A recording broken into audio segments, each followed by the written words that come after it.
I recently just bought this 35mm Summilux.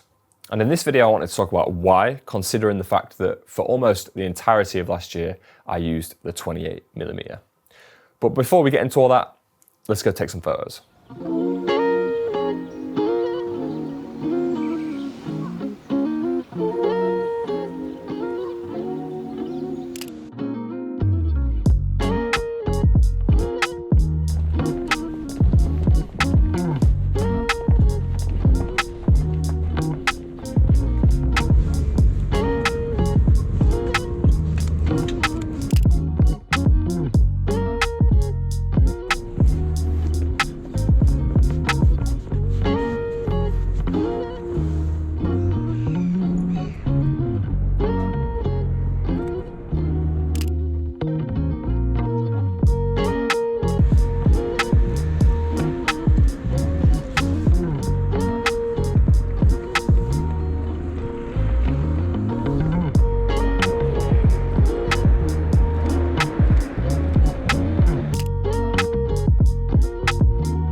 Fred. See you at 1-4.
It's not something you see every day, is it? No.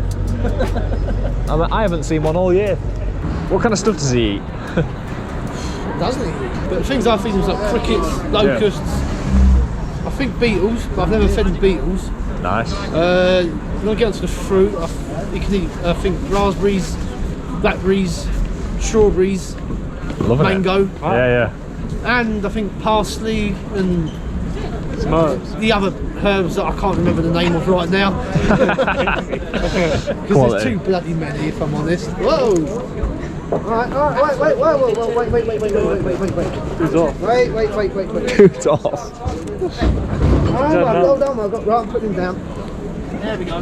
Thanks for posing for us. No, that's all right. I'll send the pictures over later. Yeah, I appreciate that, mate.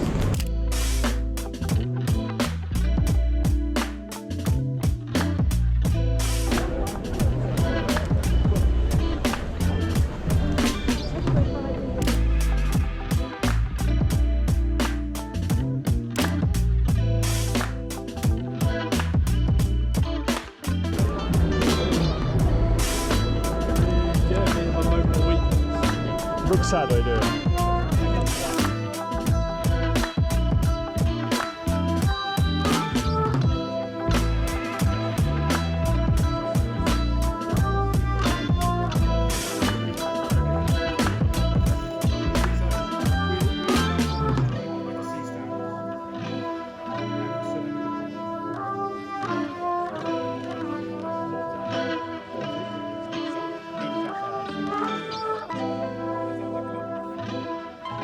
Like I mentioned at the start of this video, I have been using the 28mm focal length for pretty much the entirety of last year, and that was because I was using the Leica Q2, which is probably like a 26mm in reality, but that's a conversation for another video. But the truth is, I still was dabbling with the 35mm focal length with the Fujifilm X100V. Long-time viewers of this channel will know I love that camera, and I don't think I will ever get rid of it. But I did use the 28 on the Q2 and the Fujifilm X100V 35 at about an 80-20 split. 80% of the time for my longer, proper days of street photography, whatever that means, I was using the Q2, and for more casual, easygoing, everyday stuff, I was using the X100V. The 28mm focal length is absolutely one of my favorites for street photography. And I might be a little bit biased in saying this because last year particularly, I had a good year of photography, so was it the focal length that encouraged that type of work, or could I have done that with a 35mm? I'm not too sure, but I had a lot of fun all of last year using a 28, but there were still a few things I considered when switching back to a 35. I feel like this needs to be said, but the difference between a 28 and a 35 isn't dramatic. It's not going to completely change your technique or your approach. If I was talking about going from a 28 to an 85mm lens, this would be a completely different video. But in reality, a 28mm is just one step back from a 35mm, if that, in your composition. So the difference here is not dramatic, but I know a lot of people might be going through the same decision. Should they get a 28? Should they get a 35? So I thought I would just share my opinion. With a 28mm focal length, it is best to get closer and to fill your frame with multiple points of interest. That's the ideal situation for a impactful 28mm street photography look. Now that doesn't need to happen all the time, this is situational of course, but I certainly can feel the distance between the photographer and the elements in frame when the photographer isn't quite close enough. And personally for me last year using a 28mm, if I wasn't quite close enough to my subjects or I didn't quite get there in time, something happened and I wasn't quick enough, then I would perhaps just crop in a little bit anyway on the Q2 files. So I would use a 28 and crop to a 35 composition to make it a little bit neater and a little bit tidier, which got me thinking, why don't I just use a 35mm in the first place? This got me thinking that if I was to use a 35mm full time, pretty much, I would have to be more careful and intentional with my compositions, which perhaps I was slacking a little bit with the 28mm because I was able to just throw the lens around a little bit, and if I did want to tidy the frame up, I could crop. So that thinking, being more careful with my compositions alongside buying an M-body, which is a more slow experience and a much more intentional experience as a whole, I thought if I'm going to behave like this with the 35, then using an M-body seems pretty appropriate as well. One more thing about the 28mm, and this might be more specific to the Q2 as that was perhaps a 26mm in reality. But if I ever had elements of subjects and points of interest in the edges of my frame, they would be warped and stretched a little bit. Not in a ugly, damaging, they would never ruin the image, but that's just natural for wide angle lenses. You notice how things kind of lean into the side of the frames and top or bottom, and then everything in the middle is straight and more square, if that's the right thing to say. Compared to a 50mm, for example, everything's more compressed and therefore more flat and straight. I'm definitely not using the right descriptive words here, but the 35mm I find to be a good balance, wide enough to capture most wider scenes, but also tidier in the composition because the lines are straight and nothing's warped and stretched. So just something to consider. I certainly can't shoot wider than 24, for example, because I just think it starts looking a little bit unnatural compositionally. This whole conversation, pros and cons of a 28, pros and cons of a 35, it's not really that big of a deal, and in reality I'll probably be getting my hands on a 28mm anyway, and then I have the flexibility to switch things up if I want to. And finally for this video, if you want to see more work from me, more stuff that I don't share anywhere else, some personal stories and insights into my world of photography and YouTube, and just something a little bit more laid back and casual, well, I write weekly emails called The Focal Point. It's a newsletter that I started last year, the start of last year. It's been one of the most fun projects and ongoing things I've added to my workflow. I love writing the emails. Like I said, they're a bit more unscripted, they're a little bit more honest, and yeah, if I feel like sharing photos, I'll add it to the newsletter, because Instagram and YouTube sometimes isn't the place. So yeah, sign up to the newsletter. I'll leave a link in the description, The Focal Point. I think we're on like 1,500 weekly readers and people that signed up now, which is really cool. And I like the community that's growing there. You guys reply to the emails and I tend to get back to them as well. So yeah, it's a great thing that I think we've got going. Please subscribe to that. And obviously subscribe to the channel. We are like 1,000 subscribers away from 100K, which is crazy. So I appreciate the support, and yeah, I'll see you next week. Peace. I'm going to start creating little POVs again.